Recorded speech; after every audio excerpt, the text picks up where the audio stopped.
Principal sir මම තාම halt එකේ ඉන්නේ. ඒකගේ කන පැලෙන්න ගැහුවා තමයි. ඒකට ගැහුවේ හදාගන්නනේ. මේ අපේ චන්ද්‍රපාල් සර් නේද? චන්ද්‍රපාල. මේ ළමයා කවුද?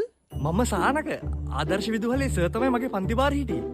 මගේ ගෝලෙක්. සර් තාම ඉස්කෝලේ යනවද? නැතුව. දැන් මම තමයි විනය බාර.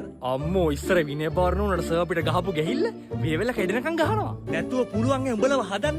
අද මගේ ගෝලේ හැමෝම ලොකු තැන්වල ඉන්නවා. දොස්තරලා, ඉංජිනේරුවරු, නීතිඥ මහත්තුරු ලොකු තැන්වල ඉන්නේ. උඹලට ගැහුවේ නැත්තම් බං. උඹ අහලා තියෙනද කතාවක්? අර කිරි හොද්දක් හදනකොට ඒක හැඳි ගෑවේ නැත්තම් රහ නැහැ කියලා. ඒ වගේ තමයි ළමයෙක් වුණත් ගහලා උන හදන්නේ. උඹලට ඒ කාලේ හොඳයි. මම දැන් දෙන්නේකෝ මේ මුද්ද දාපු අතින්. ඊයේ දුන්න එකගේ කමුලේ ඇඟිලි පාර හිටින්න.